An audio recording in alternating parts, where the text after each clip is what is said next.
আমি হচ্ছে রাজশ্রী বললা। আর এটা আমার ফার্স্ট ব্লগ। আমার বয়স হচ্ছে, আজকে আমি আমার মনে মনে সব কথা বলবো।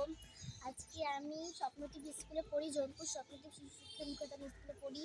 আর আজকে আমি এখন অতদূর পড়ে এসেছি, 4 পর্যন্ত পড়বো। এবার কোন স্কুলে ভর্তি হবো জানি না, এবার ইন্ডিয়ান গার্লসেও হতে পারি। এবার তোমাদের তো ছোট্ট বোন, প্লিজ তোমরা এই ব্লগটা পর্যন্ত দেখো। আমি খেলাম হচ্ছে মাছ আর উচ্ছে ভাজা খেলাম। তোমাদের সাথে তো মা রেসিপিটা ছেড়েছি, উচ্ছে ভাজার রেসিপিটা, উচ্ছে দিয়ে পোস্ত, ওটা খেয়েছি। আর আজকে আমি কেমন হয়েছিল সেটা বলো। হেভি সুন্দর হয়েছিল। আর আজকে আমি সকাল থেকে যা যা করেছি তোমাদের সাথে সব শেয়ার করব।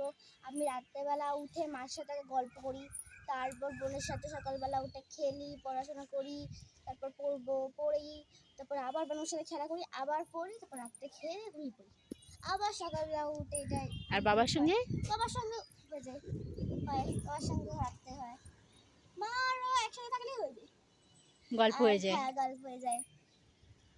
আর আজকে আমি ফুলটা তো পড়েই গেল। আজকে আমার মা যে এত সুন্দর রান্না করেছেন বলতে পারবো না। কোনটা? পোস্ত আর মাছটা, পোস্ত হচ্ছে আর মাছটা। মাছটা কটা খেয়েছো? একটাই খেয়েছো আজকে? হ্যাঁ। একটাই খেয়েছো।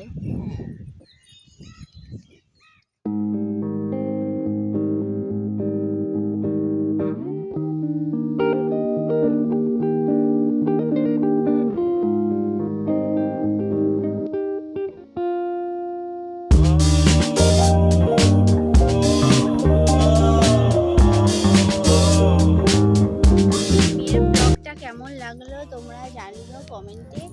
মেয়ে শুধু বলছে আমি ব্লগ করব, মা ব্লগ করব, ফার্স্ট ব্লগ করব। তাই আমি বললাম পড়ানো ঠিক আছে, বলছে মা তুমি কিন্তু লিখবা যেটা ফার্স্ট ব্লগ। কারণ ঠিক আছে তোর মনে শখ কোনো, বলছি সবাই বলে ফার্স্ট ব্লগ আছে, আমিও করবো ফার্স্ট ব্লগ। আগে আবার সাজিয়ে দিতে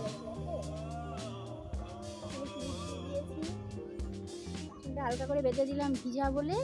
আর ছাদে আসলাম, ছাদে একটু হাওয়া আছে তো ফুলটা তাহলে শুকিয়ে, ছাদে ভালোই হাওয়া হচ্ছে এখন, এই মজা। নিচে তো প্রচন্ড গরম, তার জন্যে ছাদে চলে এলাম আমি আমার মা।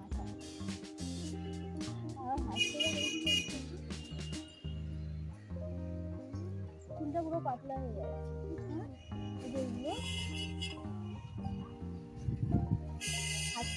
ফুলটা পাতলা হয়ে যাচ্ছে। আর ছাদে আসলে কি হয়, কাকগুলো দেখো, কাকগুলো উপর দিয়ে যাচ্ছে আর বলছে না আমাদের ছিল। নতুন জুতো কিনেছে দেখো, 100 টাকা দিয়ে নতুন জুতো।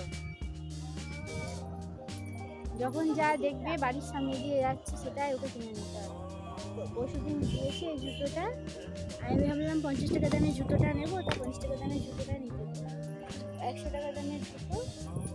ওটা নিল নরম বলে, ও নরম আর ওটা পরে আরাম লাগছে, বলছে পায়ে আরাম লাগছে। না জুতো পরে ছাদে ঘুরছে, এবার যায় না নিচে, যায় না পরে, এবার কোথায় যাচ্ছ? ওমা বালিশের ওয়ারগুলো তুলতে হবে, বালিশের ওয়ারগুলো ছাদে মেরেছিলাম এখনো তুলিনি, ছাদে আসলাম বলে।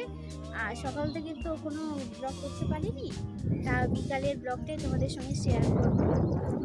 আর আদিয়াকে শুধু যদি একবার ডাকা যায় উপর থেকে, নাম ধরে আর নিচে থাকবে না, দৌড়ি পালিয়ে আসছে মনে হয়। আর মেয়ে গেল আবার দৌড়িয়ে আনতে।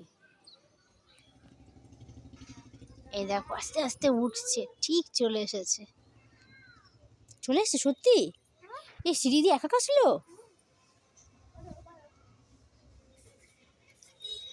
দেখো বদমাস ঠিক চলে এসছে।